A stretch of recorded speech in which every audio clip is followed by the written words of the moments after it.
Welcome back, everyone, and this week we are doing a lesson on the halachic status of Christianity and Islam for Gentile Noahides. And I thought that not only would this be very useful for people and educating people about the Noahide or Jewish perspective on the legitimacy of Christianity and Islam, or illegitimacy, as we'll see, which one that might be. I thought that this was particularly not only useful but relevant also from an historical perspective because, as the intro quote said, it was not until the Middle Ages that the status of Christianity and Islam as rival religion was considered from the Jewish point of view. So we just got done looking at the medieval times, the Reformation, and actually now we're at the end of the next unit, even after that, looking at the Rishonim and the Tosafos, and some of the mid to later medieval commentators, and we're now almost getting into the new era after the 1500s. And so it's during this time period, the same time period as our previous unit that discussed the rise of Islam, the Crusades, and the Inquisitions. So from about the year 1000 to the year 1500, roughly. It's during these times that the halachic view, the Jewish legal view of Christianity and Islam begin to form and take place because, well, these religions are taking form and the events in history are being shaped by them having taken place. So I'd like to, as we always try to do, I don't know how often we do it, but as we try to do, we're going to jump right in. And we're going to look at the outline here. As you can see, we're going to be covering a few different topics within both Christianity and Islam, addressing issues that are particular to them. For example, the issue of the Trinity is not going to be relevant to Islam because, well, Islam doesn't accept the Trinity. And the Islamic view of the Bible, the Islamic view of the Bible, the Tanakh, is not relevant to Christians because Christians don't think that the Tanakh has flaws in it, whereas Muslims do. And it can be debated what that actually means because, very ancient Islam said that it might have been the interpretation of the Tanakh, it might have been the text of the Tanakh, who knows. So that is kind of debatable, but Islam, as it has been for many centuries, says that the Tanakh, the text of the Tanakh itself, was corrupted or changed. And then we're going to be looking at the halachic status or statuses of Christians and Muslims. And then to conclude and to show us off into our next unit, I'd like to take a look at Christianity and Islam seen as renegade Noahide movements. And so, without further ado, let's get into our first slide of content. Now, our main source is going to be the Divine Code, which is a large, very detailed, brilliant book. I love it. And I'm personally Jewish, so the Divine Code doesn't really pertain to me as a Jew, but it does pertain to the Hasidei Olam, the people who want to be pious Gentiles, to be very righteous, beautiful, good Gentiles. And I don't mean that sarcastically either. I mean, this is a fantastic book if you don't want to convert to Judaism, but you want to be a good person. So, as we covered it in the sources, so I guess I don't need to repeat myself here. But apart from that book, we're also going to be using some other sources, such as Torah.org, which is an Orthodox site. And it says, it is clearly prohibited to enter a house of Avodah Zarah, which is basically idolatry or profane worship. The Mishnah prohibits one from even entering a city in which Avodah Zarah is present. Since it is impossible for us, who live in exile, to adhere to this prohibition, we are considered anusim, under duress, or ones who are under duress, in this regard. Entering an actual house of Avodah Zarah, however, is clearly prohibited. What remains to be clarified, however, is whether or not a church or mosque is a house of Avodah Zarah. The poskim are not uniform in their classification of Christians as idol worshippers. Although the Rambam rules unequivocally that Christians are idol worshippers, other Rishonim are more tentative. The Their view is based on the assumption that non-Jews are considered idol worshippers only if they totally reject the existence of God. Christianity, however, combines the belief in God with other idolatrous and alien beliefs. Such a theology is therefore called avodah zarah b'shituf, which, by the way, this is my own commentary here. B'shituf means with association or with combination. And basically, avodah zarah b'shituf means profane worship with association, or with partnership, or with combination. And basically, you're ascribing a partner or an associate of God. Some poskim rule that avodah zarah b'shituf is not considered full-fledged avodah zarah, while others maintain that it is. Practically speaking, however, the vast majority of the poskim agree that Christianity is considered avodah zarah, and a Jew is forbidden to enter a church. So this kind of gives us an introductory view into the Torah view of the Trinity, whether it's kosher or not. And as we see, it is not kosher. It is not a kosher view. And so, therefore, it must be rejected. Going into our next slide, but continuing with the topic of the Trinity, my Jewish learning has this to say about the topic. As late as the end of the 18th century, Elijah Gaon of Vilna, otherwise called the Vilna Gaon, ruled that since it is forbidden to mention the name of an idol, a Jew may refer to Jesus but may never use the name Christ. And then here's my own explanation for why that is the case. This is because the title Christ, as seen by Christians, is a reference to Jesus' divinity. Basically, and I know that I'm way oversimplifying this here, but basically Jesus kind of refers to the human aspect and Christ refers to his divine aspect. And so, while according to Orthodox Trinitarianism, the two natures are actually one in the person Jesus Christ, as they would say. And this is why they think that the word Christ, or Christos in Greek, which goes to the correlates to the Hebrew word Mashiach, they see this as a divine title. But what's funny is that Jews don't see Mashiach as a divine title. So, I mean, technically speaking, you could say this. You could say Jesus and Christ as a compound name, because you're simply referring to his Meshichut, his Messiahness, his Messiahship. See, this is one reason why I love Hebrew, is because there's words for things that we don't have in English. You know, Messiahship, Messiahness, Meshichut.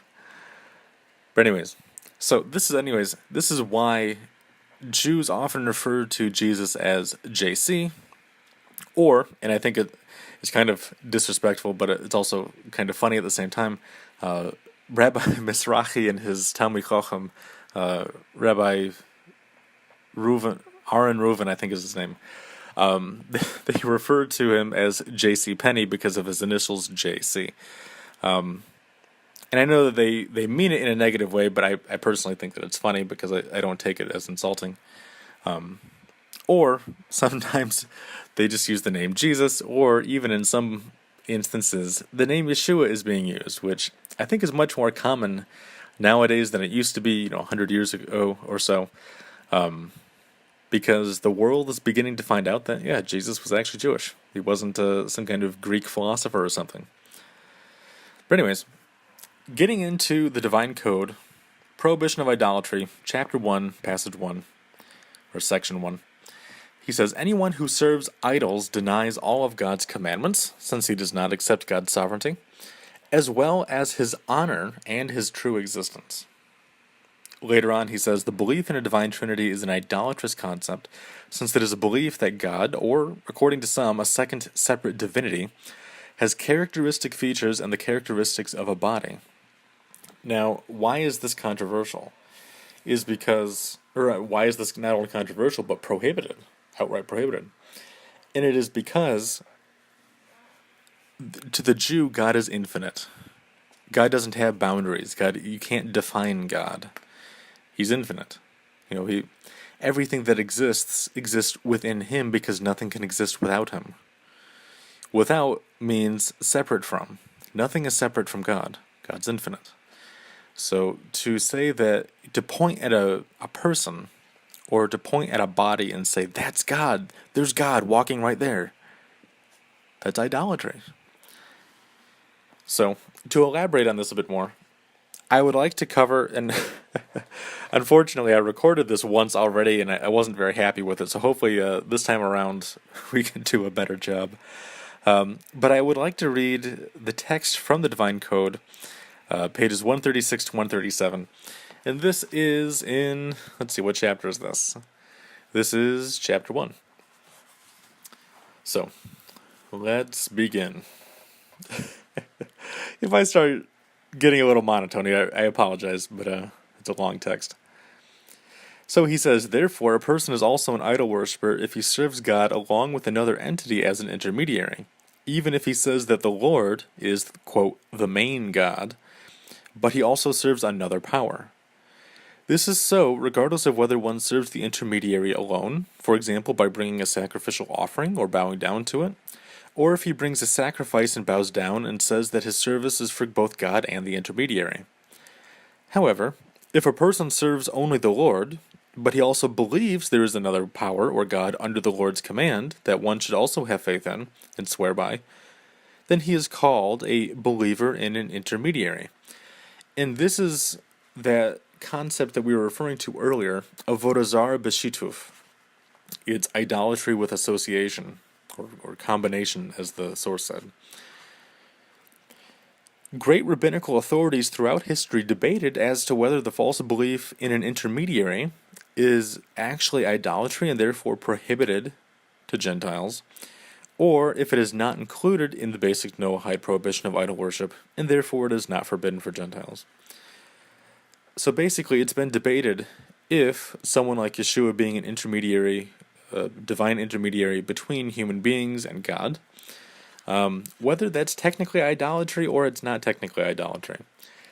Now, of course, there's the Jewish view of the Tzaddik, basically interceding between people and God, but nobody says that these Tzaddikim are divine beings or angels or divinities or gods or deities or anything like that. So, okay, so that was the easy part. Here's the commentary of the very interesting commentary, I might add, that Rabbi Moshe Weiner adds to his comments that we just read. He says, regarding the belief in an intermediary, it is not included in the basic Noahide prohibition of idol worship, and therefore it is not forbidden for Gentiles. Okay, so that's the passage that he's commenting on. He says, even though it is unrighteous, meaning that the person is not one of the pious of the nations of the world, right, the Chesidei Olam, this opinion, as held by Tosafos and others, as explained in footnote 9, which we'll be reading, is accepted as the majority opinion, and therefore it is the practical ruling. Go down to footnote 9. It is clear from Rambam's intentions in The Laws of Worship of Stars and Idols, chapter 1, verse 2, or section 2, and Laws of Repentance, chapter 3, section 7, and elsewhere, that this belief in an intermediary power is also the essence of idol worship. In Laws of Kings 9:2, he concludes and writes that any act of idol worship that is a capital sin for a Jew is also a capital sin for a Gentile. Meaning that if you can put a Jew to death for a certain idolatrous act, then surely you can put a Gentile to death for doing the same thing. Right? It's kind of common sense. However, Rhema, which is the acronym for Rabbi Moshe Isserles, on Orach Chaim 157, rules that the false belief in an intermediary is permitted for Gentiles. And in his Darchei Moshe, Orach Chaim there, it is explained in more detail in regard to traditional Christian doctrine, as quoted here. It is written here, referring to the following quote that I'm about to read. It is written in Sefer Toldot Adam v'Chava by Rabbeinu Yerucham. This is what he says. Rabbeinu Yitzchak writes that it is permitted to accept an oath from a worshipper of Yeshua who swears in his religion. if he swears by, quote, God, and does not mention the name of Yeshua, even if he mentions God's name in the oath with the intention of including Yeshua, because he still includes this with an intention for the creator of heaven and earth. Even if he connects the name of God with his belief in another power, nevertheless, it is not prohibited for one to cause a Gentile to mention his belief in an intermediary, even in an oath. So just to clarify here, you cannot swear or take an oath or make a vow in the name of another deity, but you can make a vow contingent on your belief in another deity. Does this make sense? Also, the prohibition of, quote, placing a stumbling block before the blind does not apply, since it is not forbidden for Gentiles to believe in an intermediary. This is also written in Tosafot on Tractate Berachot 2b. Getting back to the original text. This is also written in Tosafot on Tractate Sanhedrin 63b and Psikta Harosh Sanhedrin chapter 7. The implication of these sources is that the concept of a divine trinity is actual idol worship, and swearing verbally in the name of God and another power, for example Yeshua, would be forbidden for Gentiles. But, since they mention only God, without saying clearly that they also mean Yeshua, it is considered, in practical terms, as including an intermediary in an oath. This is not prohibited to Gentiles, and therefore if a Jew requires that a Christian should make an oath in God's name, it is permitted. However, one can only derive from these sources that such an oath combines God's power with an intermediary, which may be Yeshua or the souls of the individuals who the person considers to be saints. So basically you're swearing in God's name and also in the name of Yeshua and the saints, right, the Catholic saints. This belief and the mention of it is not prohibited to Gentiles, and therefore they are allowed to swear in this manner. Again, they're allowed to swear if they say in God, they're swearing by God, even if they have God and Jesus and the Catholic saints in mind when they're saying God, right? Because from the Jewish view, they worshipped the saints. You ask a Catholic, they're like, well, it's tricky. No, but yeah, kind of. So again, it's the belief that is permitted, the action of actually taking the oath in the name of God or taking the oath believing that God is a deity and Yeshua is a deity and these saints are some kind of demigods or something. That's not permitted. So, he goes on and he says, this belief and the mention of it is not prohibited to Gentiles, and therefore they are allowed to swear in this manner. Believing, swearing only by God. However, if one bows down before a physical statue or an image, it becomes an act of idol worship. The explanation above, from Tosafot and Rama, is accepted by most later rabbinical authorities.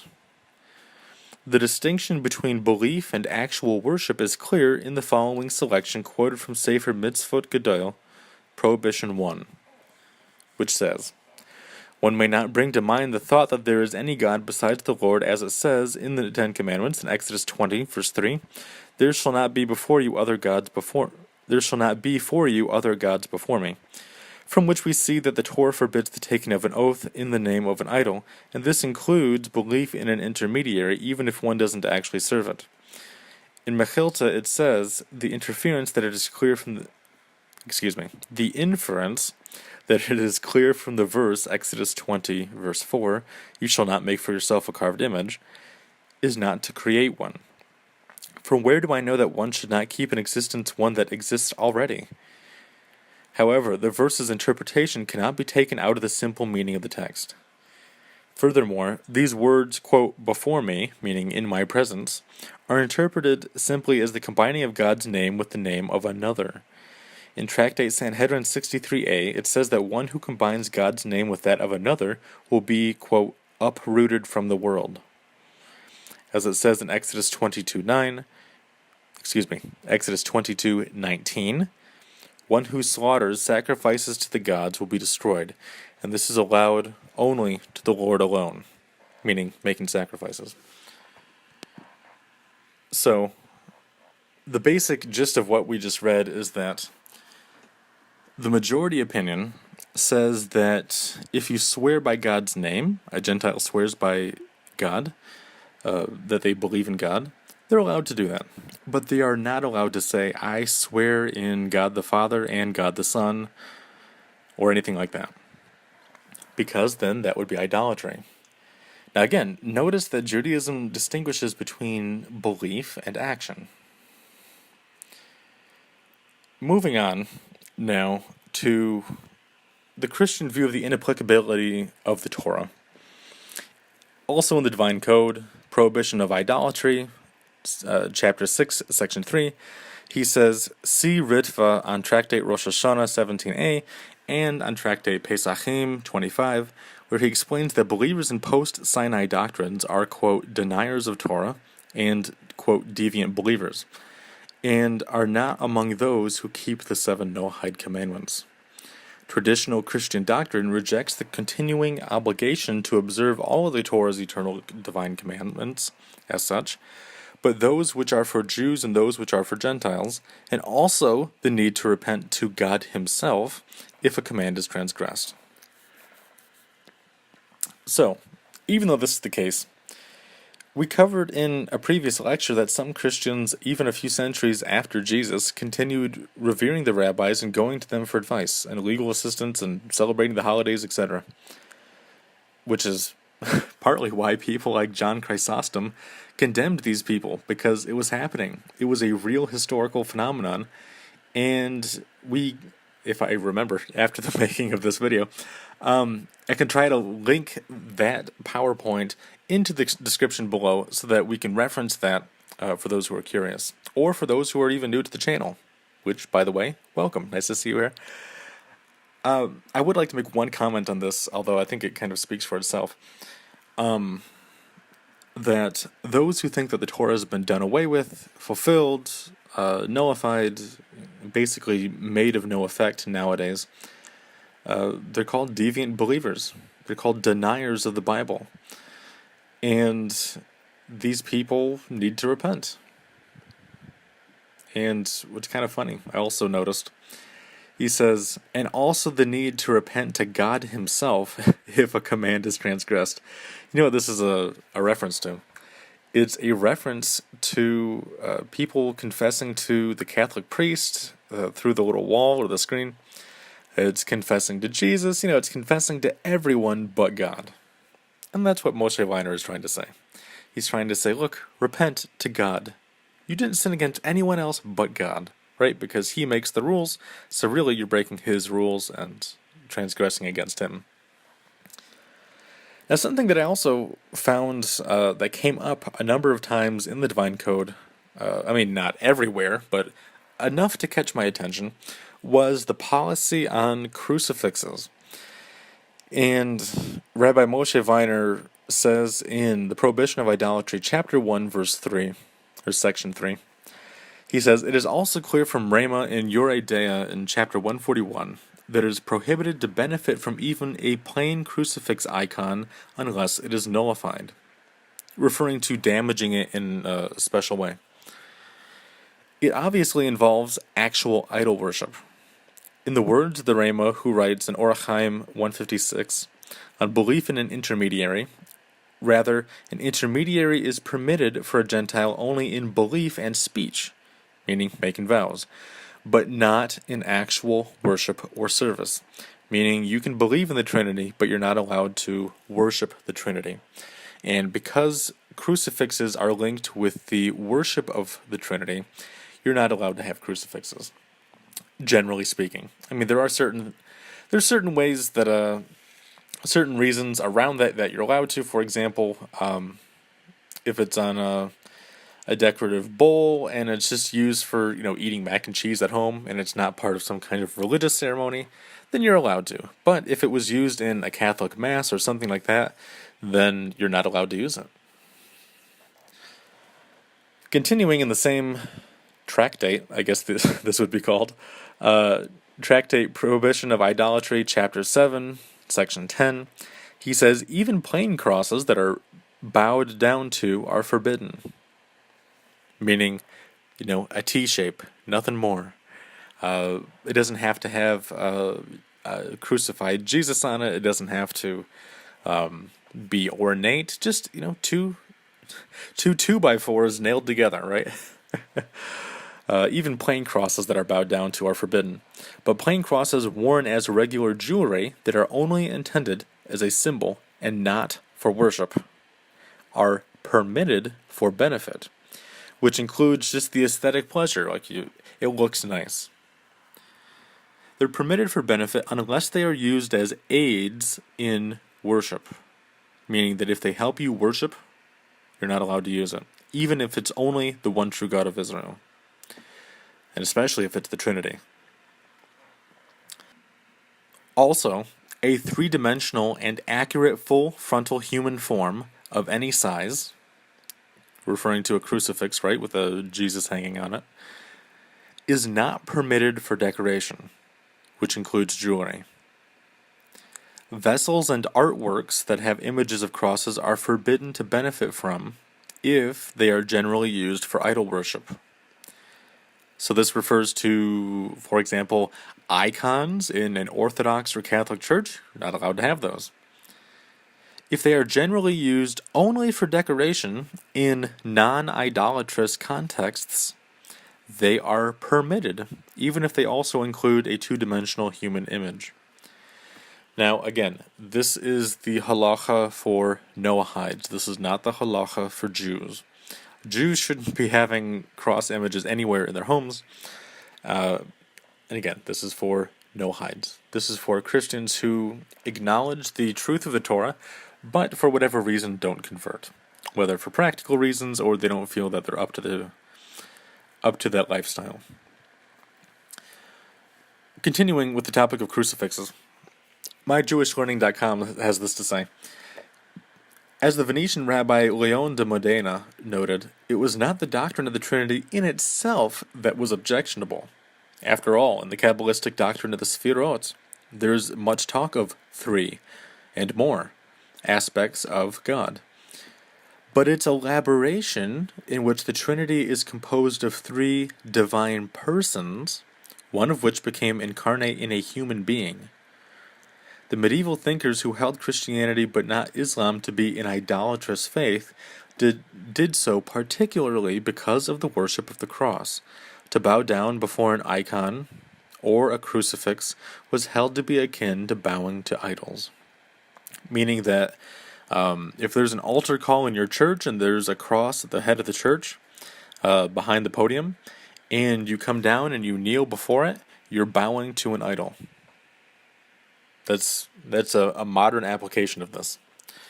Now, just a little word on the Kabbalistic stuff here.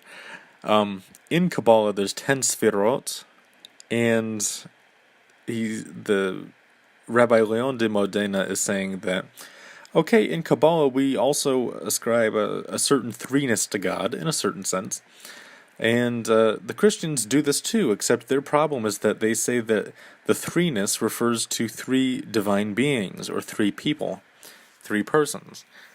Our threeness is purely symbolic. It's conceptual, it's psychological, it's spiritual. The Sefirot don't actually refer to anything. They're made up mental tools that we use to describe very complex things about God. And that doesn't mean that they don't exist. They do exist. But they are spiritual or psychological or mental tools that we use to describe God, which is very difficult because how do you describe an infinite God, right? So, again, the Sefirot don't have substance. You can't go out and touch a Sefirot. It's like, how do you go out and touch kindness? You can't. Kindness is a concept. Purple, right? Purple is a concept. It's a color. How do you go out and touch crunchy or savory, right? These things only exist really in our minds. And that's kind of what the Sefirot are. They're They're things in our minds. The difference between this and the Trinity, though, is that the Christian says that the top three sfirot are sentient beings, they are personalities, and all three are worshipped. And this is the main problem, is that it tears down the unity of God, which in Zechariah, as we used to have at the end of all of our lectures, V'haya Hashem lemelech hakol haaretz bayom habo yeh Hashem echad u'shmo echad, and in that day Hashem will be one and His name will be one. Right? This is taken straight from Zechariah. I think I even posted the lyrics to that so you all could sing along, at least in our minds. So yeah, this is the concept, that in that day Hashem will be one and His name will be one, right? People will stop tearing God into 3 parts or 5 parts or 20 parts or whatever. So really, what this comes down to is, what is the status of Christianity, ultimately? Christianity is debatably identified as a Noahide movement. So this is kind of the lenient position. Christianity is debatably a Noahide movement, meaning it is essentially, it is at heart, but they've gone astray. They've gotten into the Trinity, they've gotten into other things. So with the exception of the issues regarding the Trinity and icons, it can be said that Christianity believes in, teaches, and practices the Noahide Laws. Again, with the exception of these 2 things, right? The Trinity, worshiping other gods, and bowing down to pictures. What is now kind of a modern term for the old-style Unitarian Christians, the biblical Unitarians as they're called, these people are Noahides. If they follow the morality taught in the New Testament and they don't worship any other God but the one true God, which Christians call the Father, they are Noahides. So now we've spent about half an hour on Christianity. I'd like to spend the rest of our time talking about Islam, because I think a lot of people don't really know what Islam is, and I was kind of hoping that our lecture on Islam really introduced us to this topic, and I was really hoping that you guys would watch, I think it was a video, maybe I posted an article, I don't know, but that you utilize the resource comparing Jewish practices and Islamic practices, because they're so similar in so many regards. And I think that will really help the information that we're about to get into make sense. Or, when we're exposed to this, you think, oh, yeah, okay, that totally makes sense. I can see why they're ruling like this. So this is one reason why it's important, again, to look at the roots of our faith. And even why Muslims ought to look at the roots of their faith and see that their faith comes from Judaism, just as Christianity came from Judaism. Well, not just as it, but they both came from Judaism in their own ways. Obviously, Christianity started as a Jewish movement, but then went its own way. Islam started as a Gentile movement and went less off track, but still off track from our perspective. So again, going back to the Divine Code, the prohibition of idolatry, chapter 6, section 3, he says the main doctrine of Islam is not considered idolatry, since it calls for belief in one God. Right? This is the substance of the Bismillah, which, if you happen not to know Arabic, or are not familiar with this term, the Bismillah means in the name of Allah. Bi, which is similar to the Hebrew, means in or with.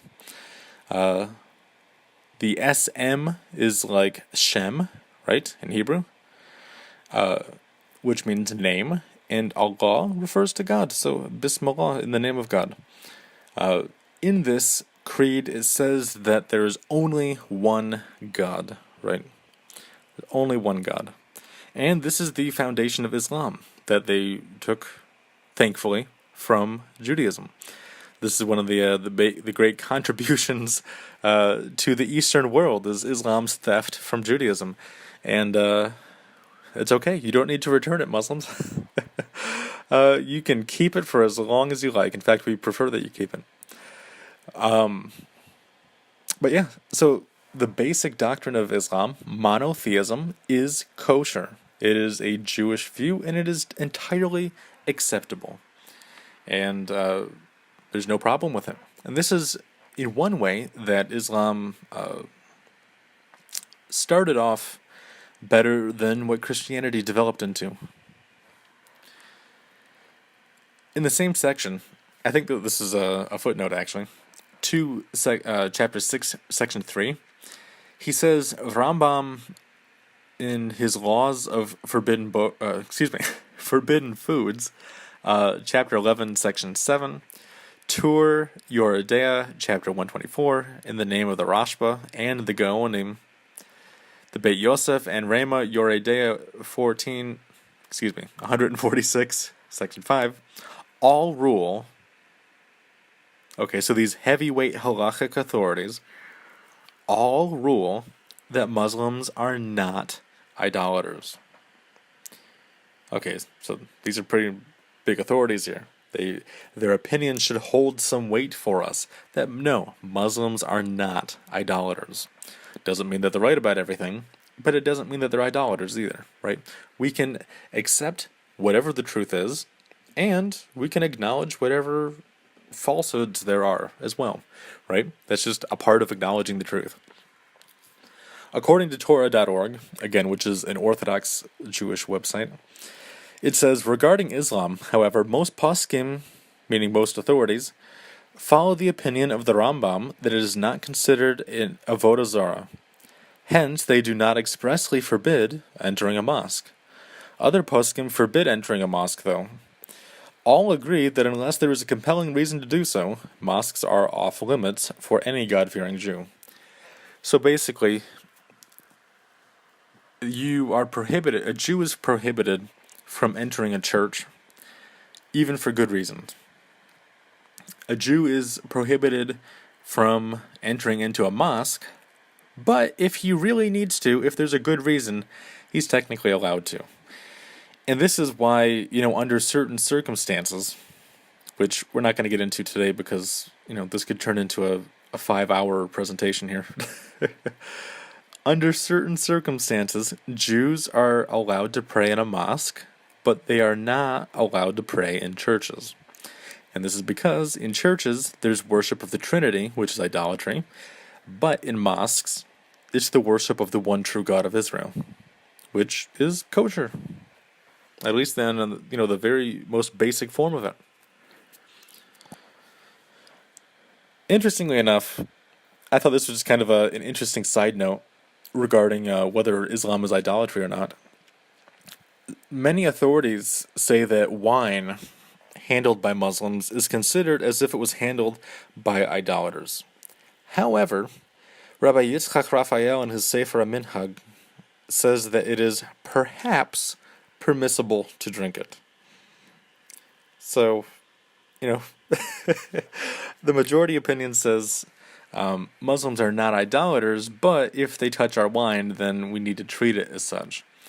And that's the reason because, first of all, what are Muslims doing touching wine anyways? Like, they're not supposed to be touching wine or drinking wine.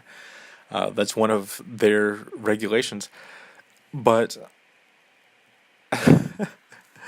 I think what this ultimately goes down to is, in ancient times, Gentiles would throw treif stuff into the wine, making it unkosher. So they'd, put pig blood just to screw with the Jews. And they would get a good fun out of it, and they would have a great old time. But then Jews would be drinking this unkosher wine. And that was a big problem, and that's why there was a ruling made by the Sanhedrin that Jews are not allowed to drink Gentile wine, because they kept screwing with it. Because Muslims are not idolaters, and because they don't put pig blood in anything, they don't even touch pigs, that's why this question even exists. Is that, okay, Muslims don't even touch wine. They, at least the substance, maybe the bottles, I don't know. I'm not Muslim. I'm not an expert in this. But they certainly don't touch the substance itself, maybe the bottles. But they're not putting stuff into the wine that they wouldn't themselves eat, right? It's silly. It's crazy. And even Rabbi Yitzchak Raphael in his Sefer HaManhag says that maybe it is possible. I don't know. Or permissible, I mean. Which again, the halacha says that we're not supposed to be drinking it. However, the minority view does help us to broaden our perspective of the established halacha. So, halacha says don't drink it, but keep this other information in mind. Right? That's the view that we take. So, regarding the Islamic view of the Tanakh, as we've already covered, and as Rabbi Moshe Weiner says, the Divine Code, prohibition of idolatry, the footnote to 6.3, he says, the traditional Islamic doctrine rejects the authenticity of the 5 books of Moses, referring to the Torah, and of the specific set of 7 Noahide commandments, even though they may accept some or all of the divine commandments in practice, but not as the basic command of God to mankind. So basically, they don't see the Noahide laws properly, but they still do them. All right, this is where things kind of get a little tricky. And actually, what's really interesting is that the Quran alludes to the Noahide laws as being commandments from Noah. It's debatable because, see, Noah is a prophet in Islam, as he is also in Christianity and Judaism. So maybe in their interpretation, Noah got it from God, or maybe in another interpretation, he invented them. The text, I don't think, says. And I do own a Quran. I read it for myself last night, doing research for this, and the text seemed ambiguous to me. So, going on, the Rambam said that in only one instance, I got a kick out of this when I read this. In only one instance, Christianity was superior to Islam. Christianity acknowledges the divine origin of the Torah, but Muslims do not. Therefore, the Rambam ruled that it was permitted to teach Christians Torah, but not Muslims. And this is the majority view today, that the text was corrupted, or that the Jews changed it to avoid people realizing that there's prophecies about Muhammad, and of course every sect that comes later says that the previous people prophesied about them, right? The early Christians did it, the Mormons did it, all these other groups did it, and the Muslims did it. This is it's a very common sociological phenomenon. I mean, even in a certain sense, the Buddha, as he was called, Siddhartha Gautama, his followers said that he was the fulfillment of Hinduism. That's what happens. So, and I know that has lots of implications. We're not going to get into that right now. You guys should know my view on certain things. Also, just kind of as an interesting side note, some believe that the Islamic view of the corruption of the Bible came after the Quran was written, and that the earliest Muslims revered both the Bible and the Jewish people. I think that there's not a lot of evidence, but the evidence that we have is fairly strong. And I think that it's pretty good evidence, and we're going to be looking at that in just a moment. But I wanted to include this in part because while the Rambam says that it is the Islamic view that you cannot teach them, or it's the Islamic view that the scriptures were corrupted and that they're not from God, and therefore we cannot teach them Torah, that is only the majority view, and there is a minority view that this is not true. So, conceivably, the Muslims who think that God did give the Torah and that the Bible was not changed, conceivably, you could also teach them Torah. Right? That's the logical halachic conclusion. I'm not handing down a halacha right here. I'm just saying this is what makes sense to me personally. So, as I said, some early Muslims did revere the Torah, and they claimed that it was given by Allah, which is just Arabic for God. In Sunan Abu Dawud, which, by the way, if Dawood looks like David, it is. It's Arabic for David. Sunan Abu Dawud, Book 38, number 4434. It says, a group of Jews came and invited the Apostle of Allah, which in Islam refers to Muhammad himself. They invited him to Kuf. Also, I just want to make a quick note here. I've thought about this before. Don't you think it's kind of funny that Paul refers to himself as an apostle and Muhammad refers to himself as an apostle? I think it's kind of funny. But I know two different languages, they're being translated, but I think I get a little bit of a kick out of that. I think it's funny. So he visited them in their school. So Muhammad goes to a synagogue. He goes to a base midrash. And they said, Abu Qasim, one of our men, has committed fornication with a woman. So pronounce judgment upon them. So basically, it appears that the Jews are inviting Muhammad to the base midrash, right, the synagogue, and they're asking him a legal question, right? What would you have done to this person? Like, what's the right thing to do? They placed a cushion for the Apostle of Allah, who sat on it and said, bring the Torah. Muhammad is saying, bring the Torah. It was then brought. Imagine Muslims hearing this today. They're like, oh, no, he didn't. That never happened. The Torah was then brought. He then withdrew the cushion from beneath him and placed the Torah on it. So he got out of the chair and he put the Torah on the chair. On the cushion, really. He says, I believed in thee and in him who revealed thee. Right? He believes in the Torah and in God who revealed the Torah. He then said, bring me one who is learned among you. Right? He's speaking this to Jews. He's asking the Jews there. He's saying, bring me one of your Torah scholars. Bring me one of your sages. And then a young rabbi was brought. As if it couldn't be made any clearer, the author says, Sunan Abu Dawud says, then a young rabbi was brought. So Muhammad obviously thought that, at least according to the story, that the Torah was true, that God had revealed the Torah, and that the rabbis knew the Torah, that they were scholars of Torah, and that he had gotten up out of his place of honor and had given it up to the Torah and a rabbi. So I'm just saying, the majority view is that the Torah was corrupted.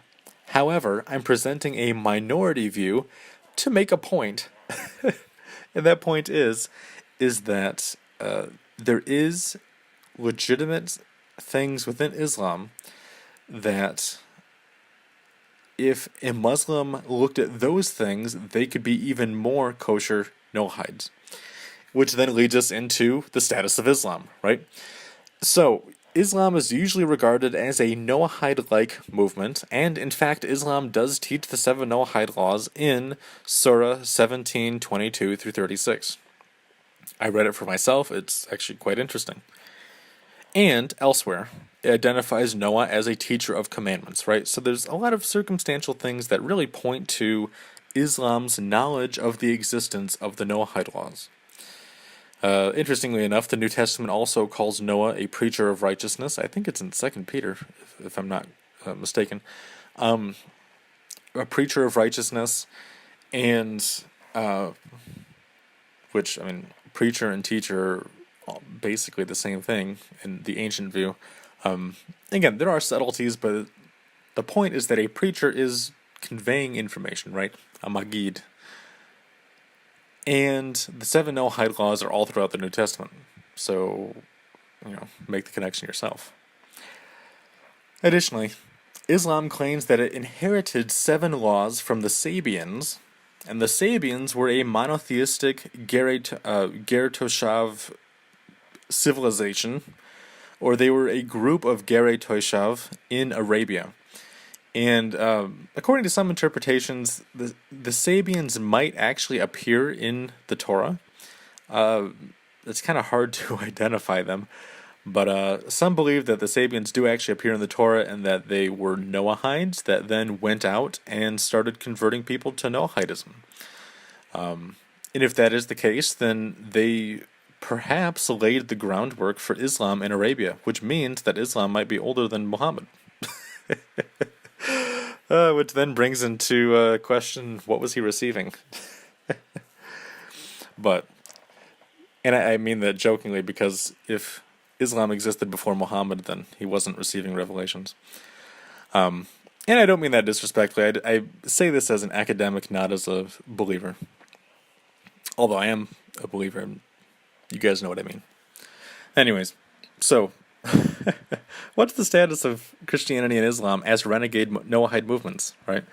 That's basically what these are, is that they're renegade Noahide movements. They started off well and flew off the tracks. Again, according to the Divine Code, it says the general rule is that it is forbidden for a Gentile, an individual, and certainly a community which observes the Noahide Code, to add precepts from another religion or create a commandment based on his own decision. Elsewhere, he says, Gentiles are permitted to add any prohibitions in order to guard themselves against transgression of the Noahide laws, or to establish a correct and orderly society. In fact, this is desirous. And one of the examples that he gives in creating laws to establish a correct and orderly society is, laws against sexual harassment, and things like this. Laws that just make society better and more moral. And obviously, sexual harassment's not going to make society better, and so by getting rid of that, you're actually purifying society. So even in a Noahide mindset, that's still a good law to have. But notice what he says, is that while Gentiles cannot add new practices, they can add new prohibitions. For example, and we didn't get into this because this is a huge topic that is just way too broad for our purposes today. A Gentile does not have to circumcise. And if he does circumcise himself, believing that he's commanded by God, it's actually considered a sin. However, if he wants to, and this of course is only talking about men, women never get circumcised in Judaism. That's not even a Jewish practice. That if a man wants to be circumcised for spiritual reasons, not because he's commanded, but because he feels that it would draw him closer to God, he's perfectly allowed to do so, and it's even considered a mitzvah. It's considered an admirable thing that he's doing, and perhaps even a desirable thing. But at the end of the day, he doesn't have to. That's the point. So, moving on, because I want to keep this under an hour. The status as renegade Noahide movements broken down into the 7 Noahide laws themselves. And as you can see, I was extremely, extremely creative and artistic in copying pictures from Google Images.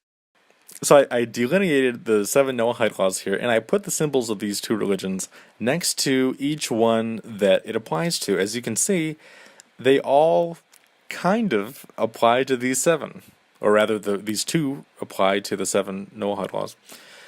Now, I'd like to break this down just one by one and just go through this real quick. In terms of not worshiping idols, obviously Islam does not worship idols.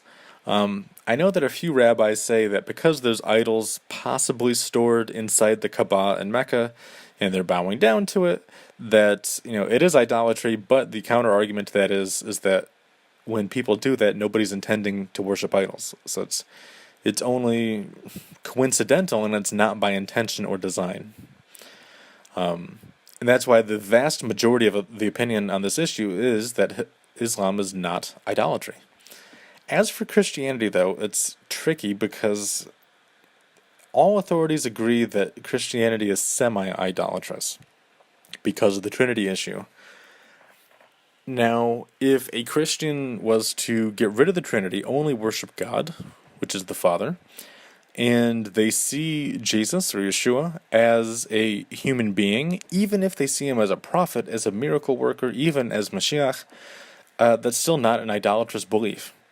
So if you're only worshiping God and God alone, and Yeshua is a human being, that's kosher Christianity, essentially. And that's why I made that purple, instead of putting an asterisk there, because that would look ugly and confusing. But number 2, not to curse God, Both religions say that it is blasphemous to curse God. You never curse God. Like, that's terrible. What are you doing? Not to commit adultery, or excuse me, not to commit murder, right? Both religions are against murder. There's laws on the books in both Catholic canon law and in Islamic Sharia law against murder. The same goes for committing adultery and fornication and sexual immorality, right? Sexual sins. Both religions are against committing sexual sins. Again, they might define it a little bit differently, but they both have that same basic idea. Again, not stealing, the prohibition on stealing. Both religions believe it's wrong to steal. Not eating flesh torn from a living animal. Islam believes this. Christianity kind of believes this, and I say kind of because at first the original Christians did actually believe this. This is something that is, I believe, mentioned in Acts 15, as stated by James, or handed down by James. And compassion to animals is just a theme throughout the Bible, and I think that most Christians probably have that view, although they're not very knowledgeable in what that really means. So, for example, Jews do not go hunting because it harms the animal and it renders the meat treif, not kosher. And so Jews don't go hunting unless, they catch an animal in a net or in a trap that doesn't harm the animal or doesn't cut into its flesh or anything like that. Right, the whole point is to be compassionate, and I think that both of these religions intend to treat animals compassionately overall. And again, we're always going to find exceptions, especially on the internet, some video of a guy doing something weird. But generally speaking, on a doctrinal level, both of these religions believe in treating animals kindly. Who was it? Trying to think of the Catholic saint's name who would preach to animals. Was that Thomas Aquinas? I don't know. I think it was more ancient than him. I can't think of who this was. It was the 4th or 5th century, I think, that he took Jesus' words literally, preach the gospel unto all creatures. And he's like, oh, there's a bird here. There's a squirrel here. There's a grizzly bear here. No, he wasn't doing it to grizzlies. But no, he literally preached to animals, and I think that's kind of funny. Not insane, necessarily, but it's kind of different. Anyways, number 7, to establish courts of justice. We know that they believe this because we've watched it in history, that both of these religions have set up religious courts wherever they are. In Europe, this actually was manifested in a big way in the Inquisition, where the Pope was setting up courts throughout Europe to convict heretics. And obviously in the Islamic empires, their courts were based on Sharia law.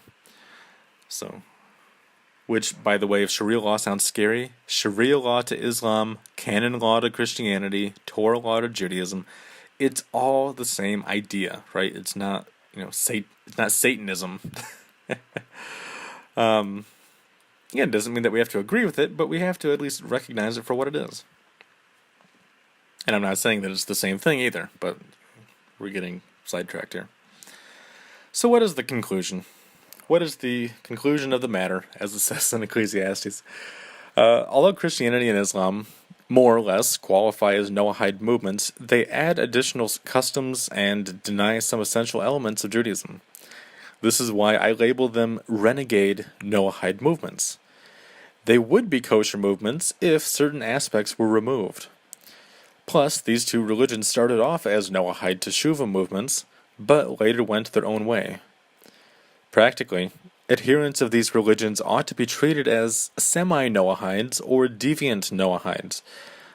Basically, Noahides who are just confused. They need to be taught better. In fact, I didn't include this in the PowerPoint because I didn't know how long this was going to be, but there was a big Italian imam, like a Islamic preacher in Italy, and he straight up said, we believe in the Noahide laws, we want the Noahide laws taught in Islam, and we want Muslims to know them. And when I read that, I was shocked. It's like, oh my goodness. This is unusual and awesome. So there's even, some Christians even have a positive view of the Noahide laws.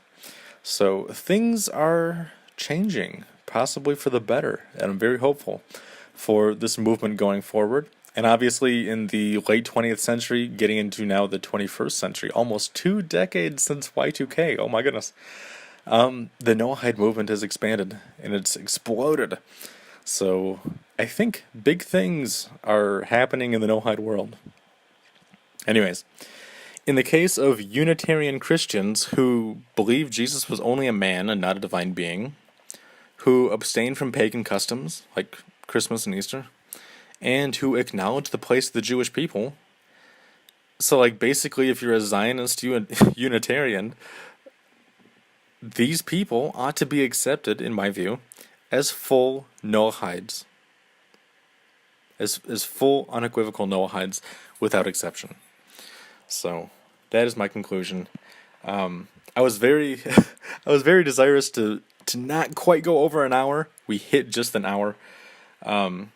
So we're going to end it here, and I would like to show you just one last thing, if my slide will move here in PowerPoint. I'd like to show you one last thing, and it is just a few resources that I used, but I didn't have enough room in the second slide of the PowerPoint. And I think that these are also good sources of information for learning more about these topics, both Christianity and Islam. And the Noahide perspective on these, they come from a Noahide website. This is not actually Wikipedia. I know it says wiki in the URL, but it's not actually Wikipedia. It's its own independent organization, a Noahide organization. So without further ado, here's the end. And remember to be Hasidim. We'll see you in the next unit where we meet Shabbatai Tzvi, Yimach Shmo, and the Baal Shem Tov. May his memory be a blessing for us. So, prepare to be Hasidim and to meet the Hasidim.